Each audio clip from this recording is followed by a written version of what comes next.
तो चलिए आज एक जासूस की तरह समय में थोड़ा पीछे चलते हैं, ये पता लगाने के लिए कि हम उस दुनिया के बारे में आखिर जानते कैसे हैं जो हजारों साल पहले हुआ करती थी।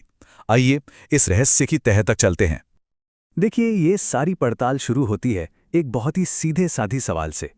रशीदा नाम की एक लड़की थी। वो अखबार पढ़ रही थी जब उसकी नज़र एक हेडलाइन पर पड़ी, 100 साल पहले। और बस ये पढ़कर वो सोचने लगी। और सच कहूं तो ये एक बहुत ही कमाल का सवाल है। यही वो सवाल है जिसका जवाब आज हम ढूंढने वाले हैं। हम ये देखेंगे कि हमारे इतिहास के जासूस यानी जो एक्सपर्ट्स हैं वो हमारे पूर्वजों की कहानी के बिखरे हुए टुकड़ों को एक साथ कैसे जोड़ते हैं। अतीत को समझना, जानते, बिल्कुल किसी जासूसी केस को सुलझाने जैसा है। और इस केस के जो जासूस हैं वो है इतिहासकार और पुरातत्वविद। तो ये जो एक्सपर्ट्स हैं ये कोई अंदाज़ा नहीं लगाते, बल्कि ये सबूतों के पीछे जाते हैं, जो भी निशान पीछे छूट गए हैं।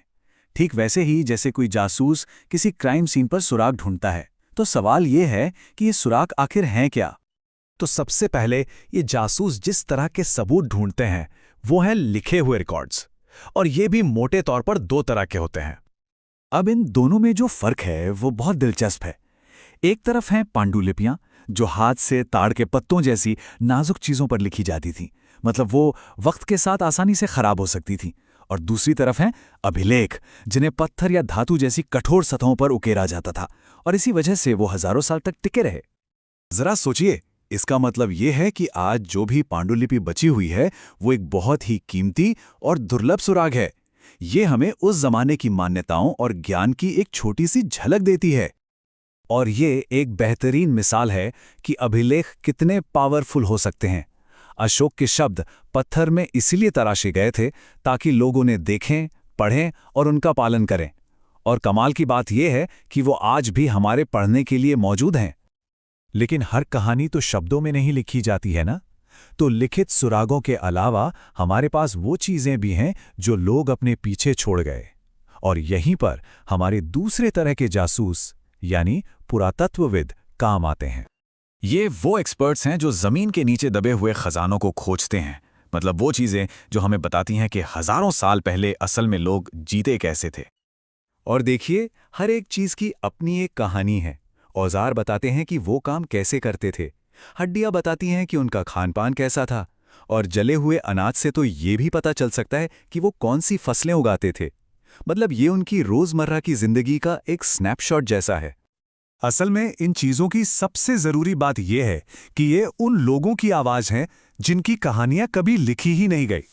ये हमें उस विशाल आबादी के बारे में बताती हैं जो चुपचाप अपनी जिंदगी जी रही थी। अच्छा, अब हमारे पास ये सारे सुराग हैं, लिखे हुए भी और जमीन से निकले हुए भी। लेकिन ये सब अलग अलग टुकड़ों की तरह हैं। पूरी कहानी बनाने के लिए इन्हें एक साथ जोड़ना पड़ता है, एक सही जगह और सही वक्त के साथ। तो ये टाइमलाइन हमें दिखाती है कि समाज कैसे बदला। करीब 8000 साल पहले सुलेमान पहाड़ियों में खेती की शुरुआत हुई। फिर लगभग 4700 साल पहले सिंधु नदी के किनारे पहले शहर बसने लगे। और फिर 2500 साल पहले तक आते आते गंगा घाटी में बड़े बड़े राज्य बन गए, जैसा कि शक्तिशाली मगध साम्राज्य। तो जब इतिहासकार इन सारे डॉट्स को कनेक्ट करते हैं, इन सुरागों को एक नक्शे और टाइमलाइन पर रखते हैं, तो कहानी अपने आप सामने आने लगती है। ये बिल्कुल एक पजल सॉल्व करने जैसा है, जहां हर टुकड़ा सूरत को और साफ करता जाता है। लेकिन रुकिए, कहानी में एक बहुत जरूरी मोड़ है। इतिहास कोई एक सीधी साधी कहानी नहीं है, ये तो बहुत सारे अलग अलग अनुभवों का एक संग्रह है। यही वजह है कि हम इसे हमारा अतीत नहीं बल्कि हमारे अतीत कहते हैं, प्लूरल में, क्योंकि एक राजा की जिंदगी एक किसान की जिंदगी से बिल्कुल अलग थी। चरवाहों, व्यापारियों, शिल्पकारों, इन सभी के अपने अपने अतीत थे। ये टेबल इस फर्क को बिल्कुल साफ कर देती है। देखिए, शासकों ने तो अपनी लड़ाइयों और जीतों के बड़े बड़े रिकॉर्ड्स बनवाए, लेकिन आम लोगों का क्या? वो तो आमतौर पर कोई लिखित रिकॉर्ड नहीं रखते थे। तो उनकी कहानी हमें मिलती है पुरातत्व से, उनके छोड़े गए औजारों और बर्तनों से। वही उनकी आवाज है। तो इसका मतलब ये है कि अतीत के बारे में हमारी समझ हमेशा बदलती रहती है, हमेशा बेहतर होती रहती है। हर नई खोज एक नया सुराग लाती है, लेकिन बहुत से रहस्य आज भी अनसुलझे हैं। ये केस एक तरह से कभी बंद ही नहीं होता।